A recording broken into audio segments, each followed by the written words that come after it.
Ya, selamat Ngobrol. malam eh, buat Bapak dan Ibu sekalian serta adik-adik mahasiswa yang mungkin ikut juga malam ini menyaksikan diskusi epigrafi ya. Dan yang kelima untuk tahun 2024 ya, mungkin masih Rendra ya. Nah, kali ini saya akan menyampaikan tentang prasasti sebagai sumber data dalam metode sejarah. Dilihat dari judulnya mungkin sangat sederhana ya. Akan tetapi saya ingin memberikan satu eh, format atau tempat yang mungkin barangkali seringkali kita kebetulan saya sendiri sebagai seorang sejarawan waktu pendidikan S1 menempuh S1 di IKIP Malang, kemudian S2 S3-nya di arkeologi dan kemudian saya juga sekarang di epigrafi, saya menyadari betul bagaimana prasasti yang sekarang yang menjadikan satu kajian kita untuk malam ini memberikan satu sumbangsi yang besar bagi penulisan sejarah. Selama ini, uh, ya next, sebelum saya menyampaikan apa sumbang sih atau peran prasasti sebagai sumber data dalam metode sejarah, maka saya akan mengawalinya dengan uh, beberapa uraian tentang pemahaman sejarah dulu. Walaupun mungkin di antara yang hadir di sini sudah tahu atau mungkin sudah sangat tahu, tetapi akan tidak salah ya, akan tidak salah kalau kita mengulang kembali sebagai satu apa ya pengantar begitu ya. Artinya apa? Bahwa prasasti sendiri selama ini eh, cara kerja di dalam analisanya itu juga menggunakan ilmu bantu, yaitu ilmu sejarah dan filologi. Nanti akan saya uraikan bagaimana di dalam kajian atau analisa prasasti itu menggunakan ilmu bantu sejarah. Demikian juga sejarah tidak akan memiliki arti dan maknanya tanpa pembuktian atas dasar sumber data. Pembuktian di antara yang saya masukkan dengan sumber data di sini adalah diantaranya adalah prasasti. Next, Mas Rendra, mungkin saya bisa dibantu pada slide berikutnya. Ya, ya. Pada kajian hari ini, malam ini maksud saya akan menyampaikan dulu apa yang dimaksud dengan data sejarah, kemudian metode sejarah sebagai satu bagian kalau disebut dengan sebagai suatu variabel satu sisi begitu dan variabel yang lain adalah sumber sejarah diantaranya adalah prasasti. Next, ya. Jadi baiklah terus Mas, data sejarah. Mengapa ini saya sampaikan terlebih dahulu? Karena seringkali, maaf saya sebagai dosen di dalam pengalaman pada waktu ujian skripsi, seringkali mahasiswa itu saya tanya, tidak hanya mahasiswa pendidikan sejarah, tapi ilmu sejarah. Saya tanya dengan menanyakan, data sejarah yang kamu sampaikan di dalam skripsi ini apa? Itu pertanyaan yang mungkin mudah untuk dijawab. Tapi sebagian besar dari mahasiswa saya menjawab itu data sejarah itu adalah prasasti, arsip, dokumenter. Nah ini tentu tidak bisa saya terima sebagai seorang sejarawan. Dan itu tidak tepat dan salah jawabannya. Karena yang dimaksud dengan data sejarah itu adalah peristiwa. Peristiwa. Jadi kalau yang dijawab tadi sebagai data sejarah tadi arsip, dokumenter itu adalah data buat ilmu arkeologi. Karena arkeologi sebagai satu disiplin ilmu yang mempelajari tentang analisa benda. Tetapi kalau yang sumbangan sejarah di dalam disiplin ilmunya, maka data sejarah tidak lain adalah peristiwa. Nah, di dalam pengumpulan data, ya, nanti saya juga akan menjelaskan metode dalam sejarah. Pengumpulan data, mahasiswa itu seringkali juga mengumpulkan data itu bingung.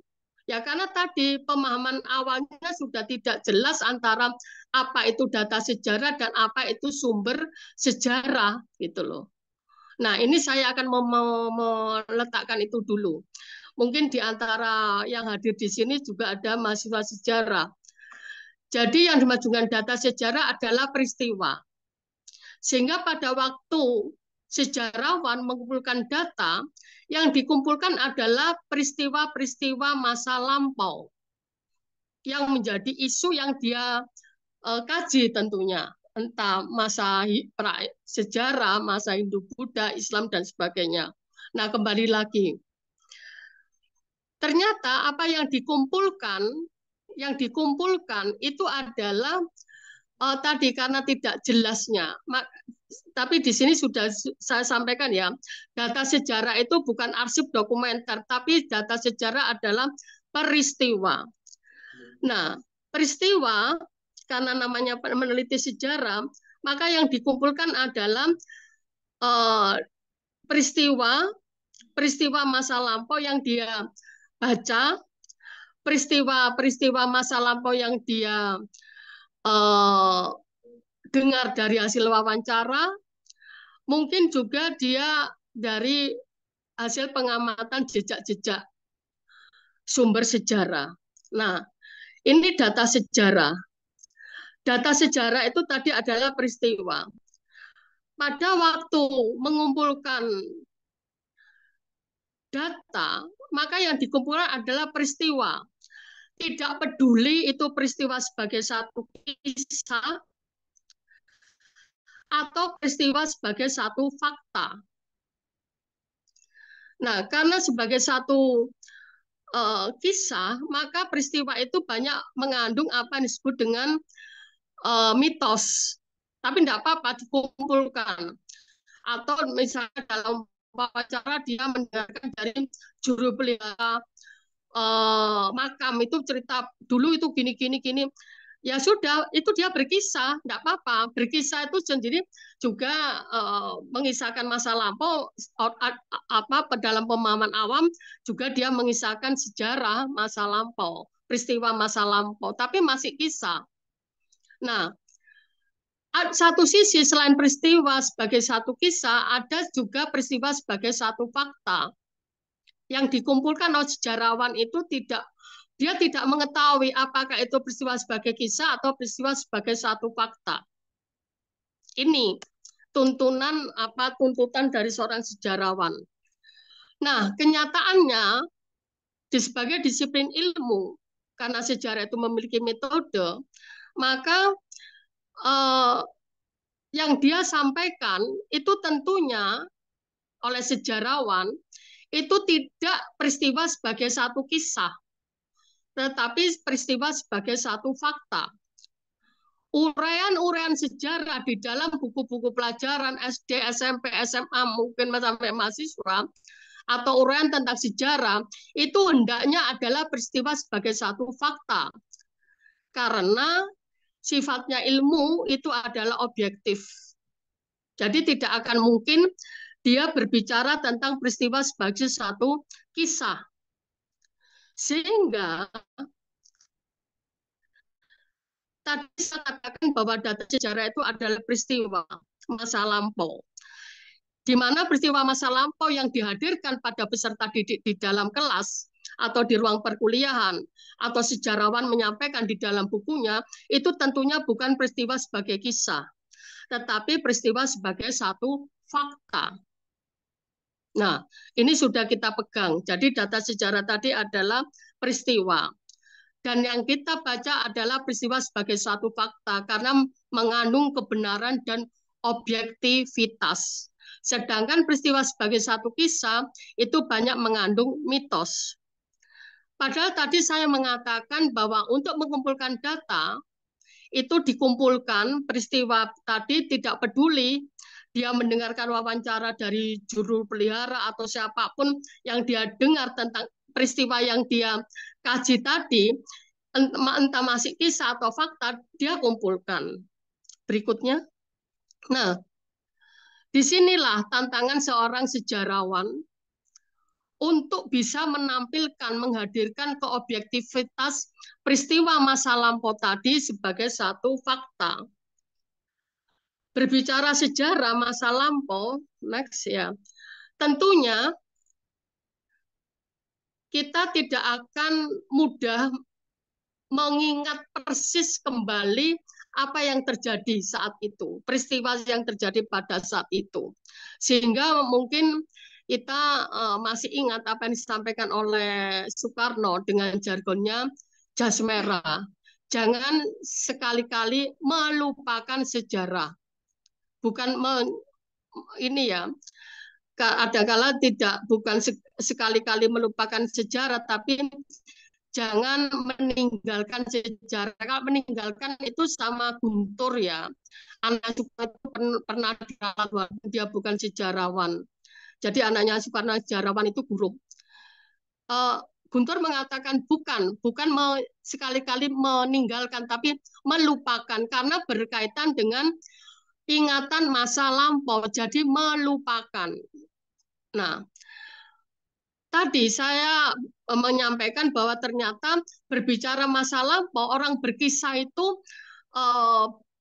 ada kalahnya dia bisa memang fakta apa yang terjadi pada masa lampau betul-betul dalam memorinya, atau kadang-kala dia berkisah dan kemudian tidak menutup kemungkinan itu ditambahi, diuyai gitu ya, semakin menarik oleh apa kalau dia memberikan suatu jawaban pada wawancara ini bisa saja seperti itu. Nah, tentunya tidak demikian. Tadi sudah saya katakan karena sejarah itu sebagai suatu ilmu, sejarah itu sebagai suatu ilmu, dan disampaikan pada peserta didik di kelas perkuliahan atau di kelas ruang kelas, tentunya guru tidak boleh menyampaikan sejarah itu secara subjektif, harus objektif dan menyangkut kebenaran. Ini yang dipegang.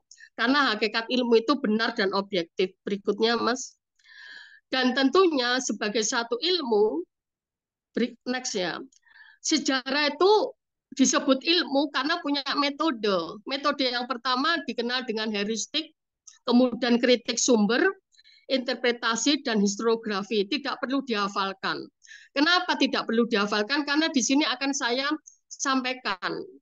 Tadi saya berbicara bahwa yang dikumpulkan oleh sejarawan di dalam heuristik mengumpulkan data adalah peristiwa.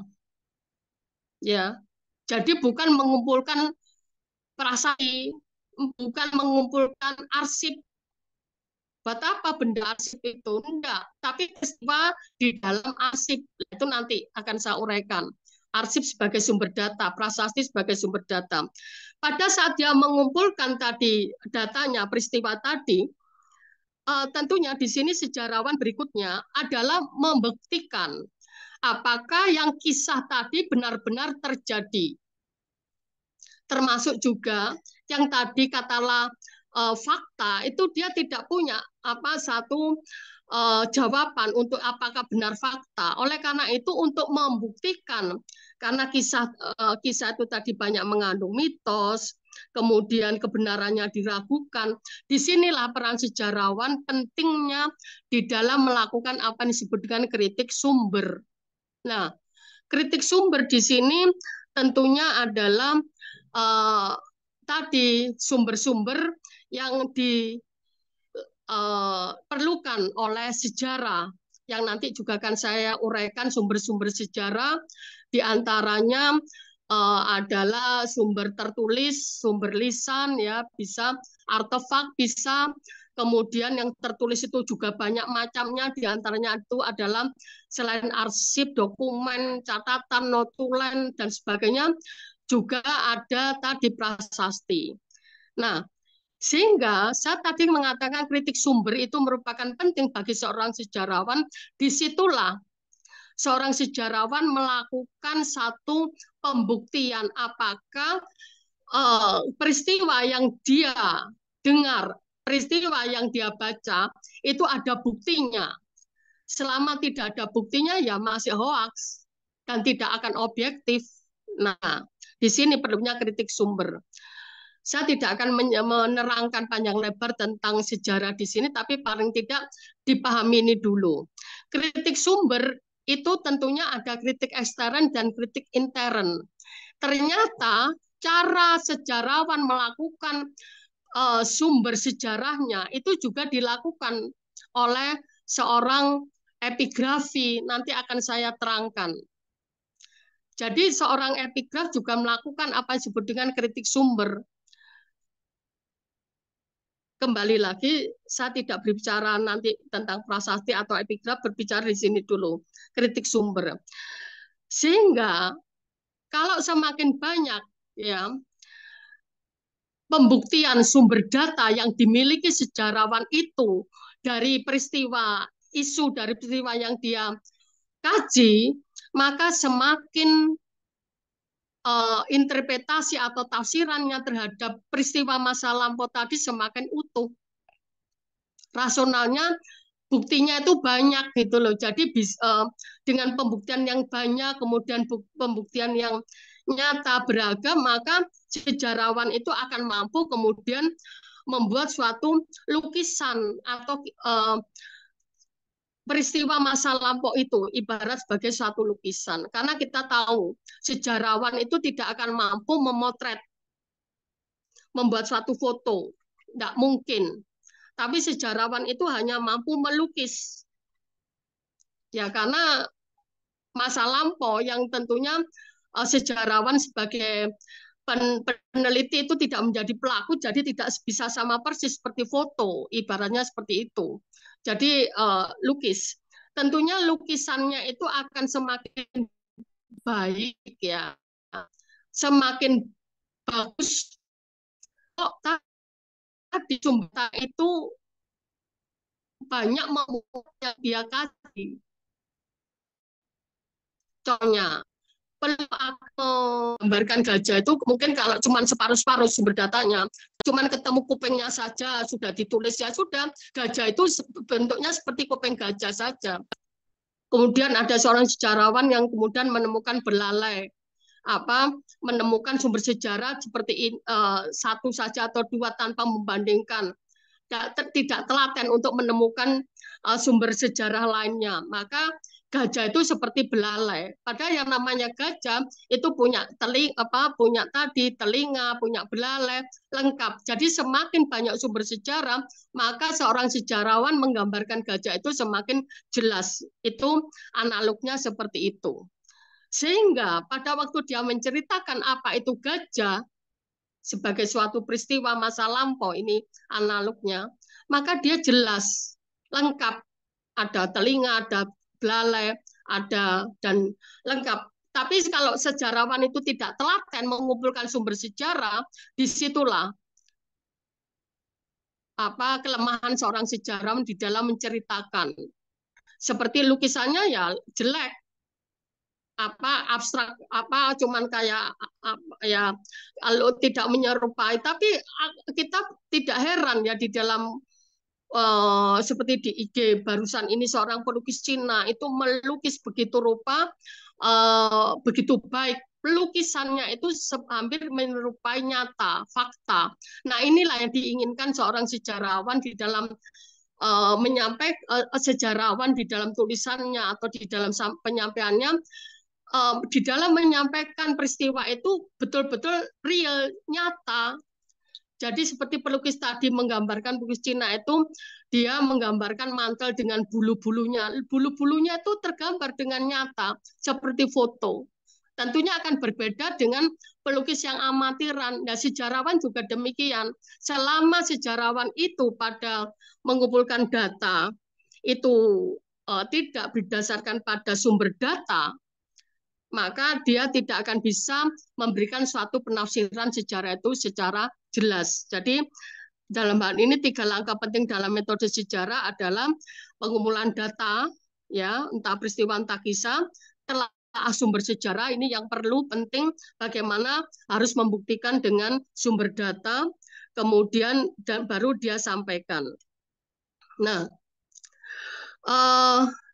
berikutnya next lah. Tadi saya sampaikan di dalam 4 metode tadi, yang penting sejarawan untuk bisa sampai pada hasil lukisannya itu sempurna, hampir menyerupai foto, atau sejarawan sempurna seobjektif mungkin seperti peristiwa real yang terjadi pada waktu itu. Ini letak kuncinya adalah pada langkah yang kedua di dalam metode sejarah, yaitu kritik sumber. Kembali lagi. Jadi apa Bu Uvi yang dimaksud dengan kritik sumber?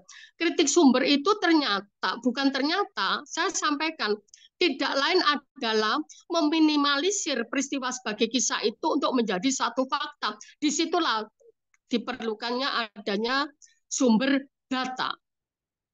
Nah, pada waktu menemukan sumber data yang menceritakan peristiwa itu atau menampilkan jejak-jejak peristiwa itu, entah dari misalnya artefak atau dari sumber tertulis, maka sejarawan disitulah melakukan satu sifat kritis terhadap kredibilitas sama validitas. Kredibilitas di sini adalah boleh dikatakan pada tahapan kritik ini ya intern. Validitas, jadi siapa yang menutur, misalnya saya seorang sejarawan mau meneliti tentang sejarah kuno pada abad 7, tapi kemudian saya diberi Bu, ini Bu babat kuno. Nah, saya lihat dulu babat kuno itu betul nggak babat ini? Oh, ternyata kok babatnya dijahit dengan benang. Maka saya yain aja karena apa? Jahit benang itu dalam kritik ekstern itu kan kita ketahui buku yang dijahit benang itu baru pada masa kolonialisme, itu pengaruh Eropa, pengaruh Belanda. Kalau namanya babat tentu belum mengenal jahit benang. Maka saya tidak memilih yang tadi dijahit benang. Mungkin saya akan memilih babat yang bermedia lontar atau media lain yang saat itu belum mengenal kertas dan benang. Itu akan lebih valid. Nah, ini kritik ekstern. Kritik internnya, siapa penuturnya? Ternyata babat itu ditulis oleh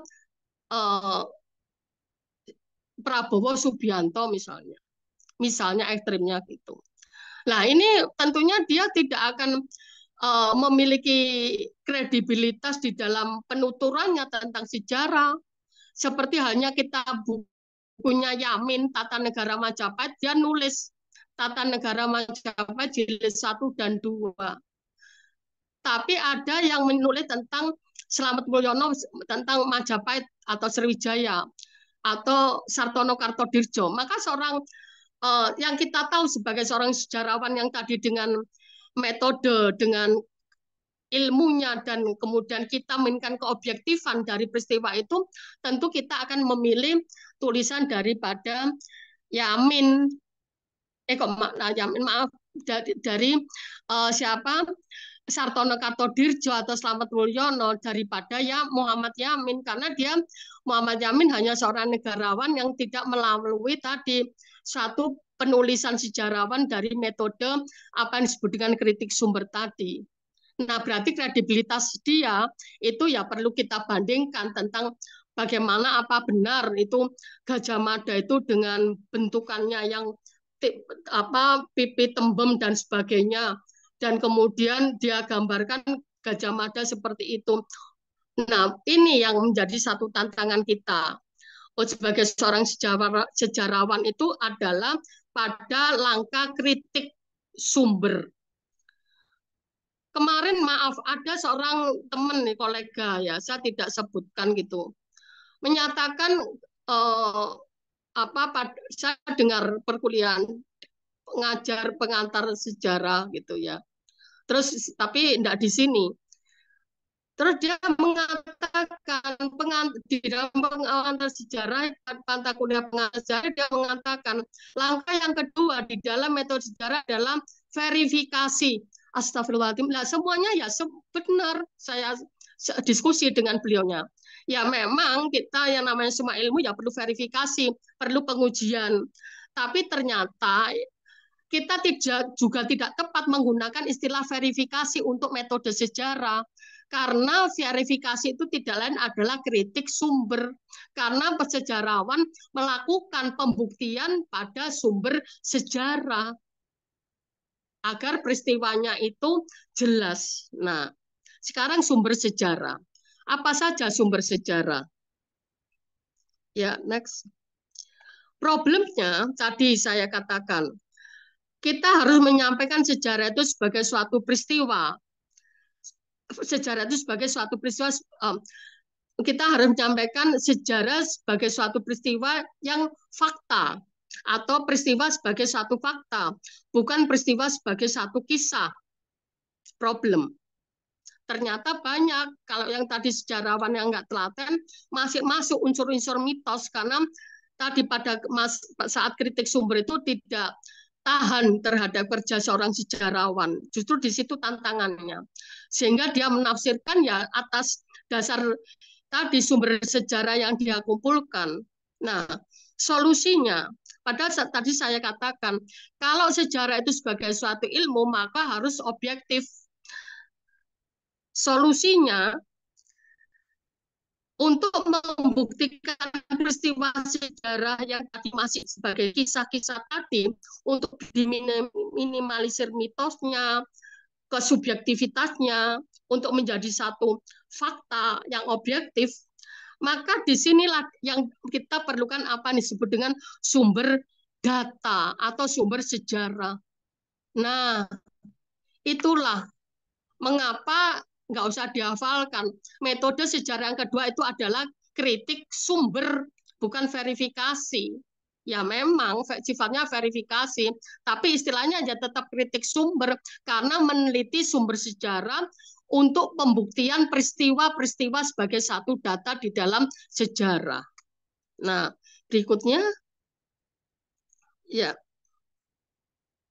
sumber ya saya sampaikan tadi.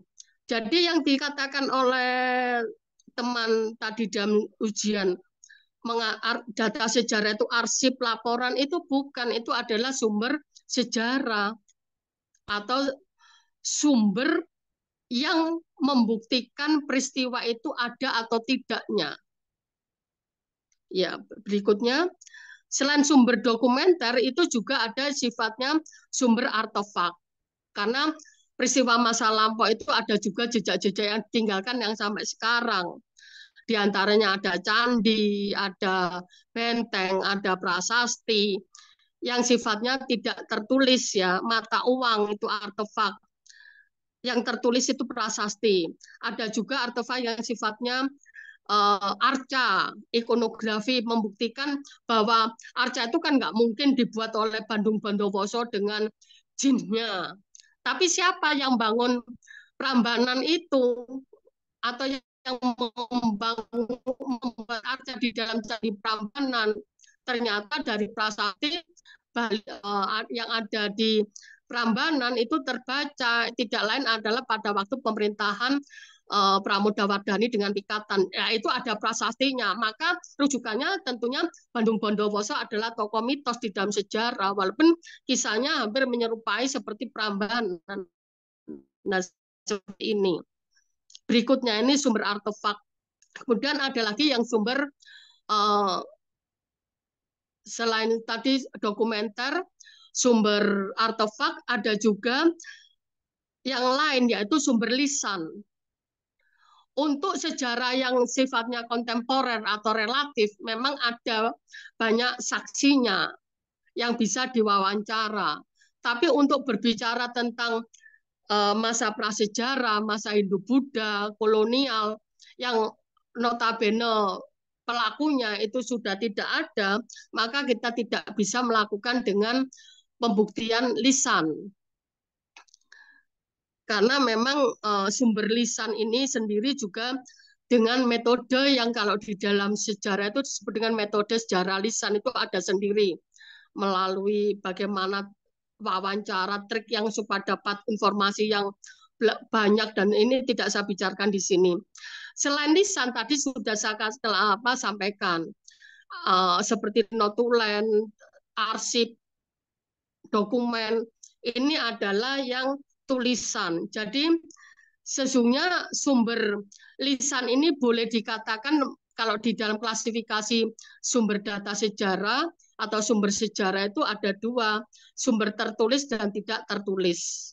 Artefak sumber tidak tertulis, ya gitu aja. Apapun yang walaupun sifatnya benda tapi ternyata memuat tulisan, kemudian nisan memuat tulisan itu tentu tulisannya itu sumber tertulis. Kalau nisannya bentuk bahannya, kemudian tren ukir-ukiran yang bisa menunjukkan suatu periodisasi, itu ya memang jejak-jejak artefak bendanya. Nah itu nanti akan tidak akan saya bahas, mungkin kalau di dalam diskusi akan dilanjutkan, silakan. Berikutnya Mas, next. Nah,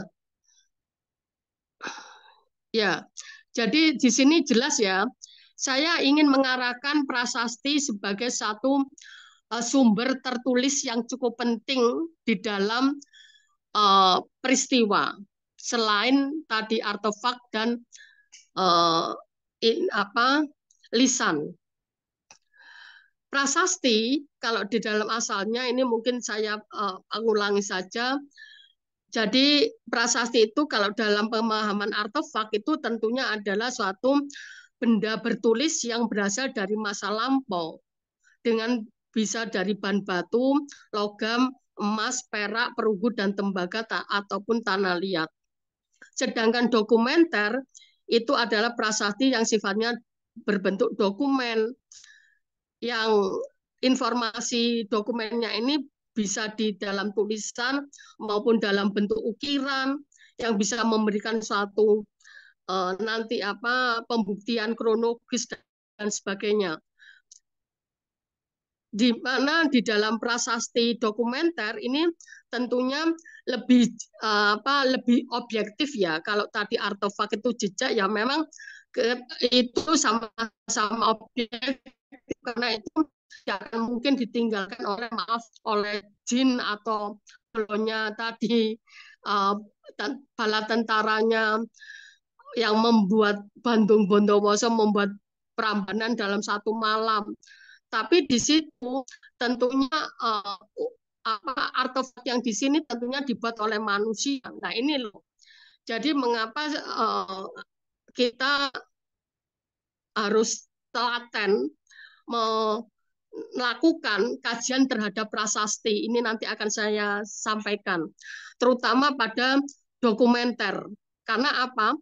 Di dalam kajian dokumenter, yaitu prasasti yang memuat tulisan di dalam media tamra prasasti misalnya tembaga, media batu atau batu bersurat, itu ada satu langkah-langkah yang dilakukan oleh seorang epigraf seperti hanya seorang sejarawan melakukan suatu kritik teks. Kritik apakah tulisannya itu bentukan tulisan baru, tulisan itu ditulis oleh siapa, silpinnya atau pemahatnya. Nah, ini yang memerlukan cara kerja seperti seorang sejarawan. Demikian sebaliknya, sejarawan juga tidak akan mungkin bisa objektif kalau tidak ketemu sumber sejarah yang tertulis seperti prasasti. Ya, silakan. Jadi sekali lagi, apa yang kita pelajari di dalam mata pelajaran atau kita pelajari di perkuliahan, mulai dari zaman prasejarah Indonesia kuno sampai kolonial, itu adalah sumber-sumber tertulis, khususnya untuk masa Hindu-Buddha. Jadi prasejarah itu disebut prasejarah walaupun ada sejarawan bukan ada sejarawan, ada sejarahnya, tetapi masih disebut prasejarah seakan-akan tidak masih sejarah. Ternyata pembedanya di sini prasejarah dengan sejarah itu karena tadi sudah mengenal tulisan atau tidak mengenal tulisan. Jadi sejarah yang sudah mengenal tulisan itu diawali di Indonesia, sementara ini adalah dari abad 4 di Yupa Kutai yang kemudian diakhiri dengan abad 19 dari catatan-catatan dokumen-dokumen masa kolonial, entah masa Jepang, masa Belanda, Portugis, dan sebagainya. Berikutnya, jadi ini adalah sumber tertulis yang ada. Kemudian saya sampaikan, karena ini memang diskusi epigrafi, maka titik tekannya adalah pada prasasti. Ya, saya rasa unsur-unsur dalam prasasti ini semua sudah paham, atau mungkin kalau di dalam ada pemirsa atau yang terlibat dalam diskusi ini kurang apa kurang ini ya apa tambahan literaturnya tentang unsur dalam prasasti, di sini sudah saya tulis lengkap. Pertama, di dalam prasasti itu ada unsur penanggalan, ada peristiwa yang diperingati, kemudian bahkan ada pejabat yang memerintah. Ini prasasti lengkap ya. Memang tidak semua prasasti memuat seperti yang saya tulis ini. Ada kemudian persembahan kepada yang memimpin upacara penetapan sima. Bahkan di sana ada juga daftar saji-sajiannya. Bahkan kemudian prasasti ini tentang menceritakan bagaimana jalannya upacara pada waktu penetapan sima. Kemudian ada juga prasasti yang memuat unsur-unsurnya itu tentang tujuan, alasan pendirian, penetapan, keterangan tentang luas daerah yang dijadikan sima, daftar pasti dan sebagainya. Ini nanti mungkin bisa disampaikan oleh host moderator untuk disampaikan PPT ini pada pemirsa untuk di obrolan gitu ya, bisa di-share begitu. Lanjut ya, saya tidak banyak untuk ini. Berikutnya, ya saya ingin menyampaikan bahwa tadi metode sejarah itu tidak perlu dihafalkan karena kenyataannya langkahnya sudah jelas. Jadi melakukan kumpulan data, kemudian dibuktikan terjadi atau tidak peristiwa itu, melakukan benar kritik sumber, baru selama kritik sumber apa sumber datanya atau data sejarahnya itu lengkap, maka interpretasi atau penafsiran terhadap isi peristiwa bukan isi ya, tafsiran terhadap peristiwa masa lalu tadi juga akan lengkap. Ya, kok berhenti share-nya. Ya. Jadi seperti halnya seorang epigraf dalam mengkaji prasasti. Kalau prasastinya itu ternyata aus, tidak terbaca, yaitu seperti sejarawan kesulitan menemukan apa uraian fakta masa lalu tadi. Kemudian aus, selain aus kemudian epigrafnya itu juga menemukan sumbernya tadi, ya itu ternyata juga tidak terbaca dengan baik atau tidak atau bisa saja bahasanya tidak dikenal. Seperti pada waktu saya mengkaji beberapa prasasti yang ada di daerah Batang sama Bu Nini selaku promotor saya, itu kemudian tidak bisa diklasifikasikan sebagai Jawa kuno juga tidak, kemudian bahasa Sanskerta juga tidak, tulisannya juga demikian, huruf Palawa juga huruf kok. Jadi kemudian diistilahkan oleh Bu Nini pasca Palawa, hurufnya seperti itu.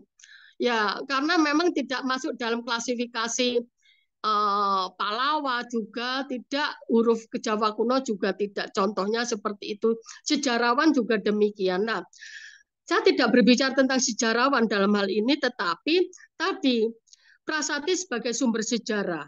Nah, Kalau tadi prasasti sebagai sumber sejarah kita klasifikasikan, maka prasasti ini adalah sumber tertulis.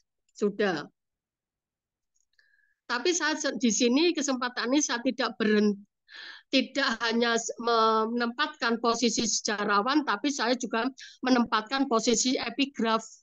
Jadi biar semakin rukun epigrafi dengan historiografi ini. Ya karena apa? Ternyata prasasti sebagai data arkeologi yang bisa dipercaya, maka dia harus melakukan suatu kerja seperti seorang sejarawan tadi kritik sumber. Suatu kerja yang juga tidak sederhana, yaitu suatu kerja dengan ilmu bantu dari filologi dan ilmu sejarah. Contohnya kalau dari filologi, bukan contoh, penerapan ilmu bantu filologi seorang epigraf kalau mengkaji prasasti, maka dia pada tahap ini, pada tahap alih aksara dan tahap penyuntingan, ini lebih banyak dengan cara tadi. Alih aksara itu tentu kerja dari filologi, kemudian pembacaan. Nah, ini yang penting. Yang kedua, ilmu sejarah. Maaf, Mas, belum. Mas Rendra, apa dibalik lagi back ya, di back lagi bukan ya ini. Nah, ini profil-profil tadi sebelum ini ya ini ilmu sejarah ini tadi seorang epigraf dengan menggunakan ilmu sejarah itu pada tadi sudah saya sampaikan saat dia melakukan kritik teks pada prasasti yang dia baca. Jadi seperti hanya proses seorang historiografi ya, seorang sejarawan di dalam sebelum menyampaikan historiografinya, maka dia melakukan satu kritik sumber. Berikutnya, ya, next. Nah, ini yang saya sampaikan. Seorang epigraf itu memberikan pembuktian yang sangat berharga. Jadi sekaligus di dalam dan ini nggak salah saya masuk arkeologi karena memang untuk sejarah Indonesia kuno itu ternyata sumber yang menjadikan satu untuk mendekati keobjektifan sumber sejarahnya adalah prasasti. Jadi di sini tentunya tadi seorang seorang epigraf melakukan kajiannya itu deskripsi prasasti, alih aksara, kritik teks sampai pada penulisan peristiwa apa yang terjadi atau peristiwa apa yang bisa diinterpretasikan dari pembacaannya dia pada teks prasasti tadi. Ya, berikutnya. Selanjutnya ya. Jadi kajian prasasti tentunya saya ulangi lagi dilakukan pertama ya memang pembacaan ulang. Bisa saja kalau tidak dibaca ulang itu ada yang kemudian hilang atau sudah aus atau tidak nyambung dengan kata atau kalimat berikutnya. Kemudian setelah itu alih aksara dan terjemahan. Kalau sudah pada alih aksara dan terjemahan, disinilah yang penting seperti tadi sejarawan melakukan kritik sumber. Kalau seorang epigraf melakukan kritik teks. Jadi kritik teks itu juga seperti mungkin ini juga pernah dilakukan oleh Bu Nini ya dulu saya pernah diberi disertasi oleh beliau itu tentang Airlangga. Saya tertarik sekali karena beliau menggunakan metodenya metode sejarah. Nah, dalam kritik teksnya itu tentunya apa yang dilakukan oleh Bu Nini atau epigraf lainnya itu pada kritik ekstern itu berkaitan dengan otentitas sumber. Apakah memang benar prasasti ini merupakan prasasti tinggalan Airlangga? Internnya juga demikian. Apakah benar di dalam tulisan ya prasasti ini sejaman dengan masa kehidupan Airlangga? Internalnya. Tentu tidak akan mungkin prasasti Airlangga itu menggunakan bahasa yang ya memang ada, kalau Pucangan itu ada bahasa Sanskerta dan bahasa Jawa kuno ya kalau nggak salah. Nah ini tentunya juga merupakan satu kritik internalnya, ini tadi juga memerlukan satu sikap kritis. Disinilah para epigraf kemudian bisa memberikan interpretasinya dan sekaligus juga integrasinya, integrasi dalam artian isi teks tadi kaitannya dengan sumber lainnya. Betul nggak memiliki, betul nggak itu ada kaitannya? Misalnya ada kehidupan Erlangga itu sering kali dikaitkan dengan seorang yang bernama Empu Barada yang membagi dua kekuasaan wilayah Erlangga dengan terbang, ya kemudian dia tersangkut di pohon katang-katang, begitu ceritanya. Kemudian air yang dia gunakan untuk membagi dua wilayah untuk putra Erlangga itu adalah ini tadi apa, ya air yang dibawa Empu Barat. Nah ini mitos atau fakta, ini perlu sekali apa seorang epigraf yang bisa memberikan sumbangan historiografi tentang Erlangga itu punya sikap ini tadi kritis dan memiliki kemampuan untuk membandingkan sumber satu dengan sumber yang lainnya. Berikutnya ya, ya Mas Rendra kurang 2 menit. Next. Nah, jadi saya akan sampaikan kritik teks prasasti tidak lain adalah pengujian. Ya, tadi saya ulangi lagi, pengujian terhadap otentitas sumber dan kredibilitas sumber. Dengan tujuan apa? Memunculkan data sejarah yang termuat dalam teks tadi yang dapat dipertanggungjawabkan bagi penulisan sejarah. Pada akhirnya setelah melalui suatu proses analisa tersebut, prasasti bersama dengan data arkeologi lainnya memasuki tahapan historiografi. Ya, seperti seorang sejarawan ya, epigraf melakukan kerjanya. Jadi dia tidak akan mungkin bisa menulis kisah dari prasasti itu kalau tadi dia tidak melakukan suatu kritik teks, dan interpretasinya tentunya akan kering tanpa dia mampu membandingkan antara sumber yang satu dengan sumber yang lainnya dari teks yang lain. Berikutnya, ya prasasti. Nah ini contohnya dari pembacaan tadi Bu Nini tadi, prasasti Pucangan yaitu satu prasasti yang baru dikembalikan ya dari Belanda kemarin, bahkan kemudian dikembalikan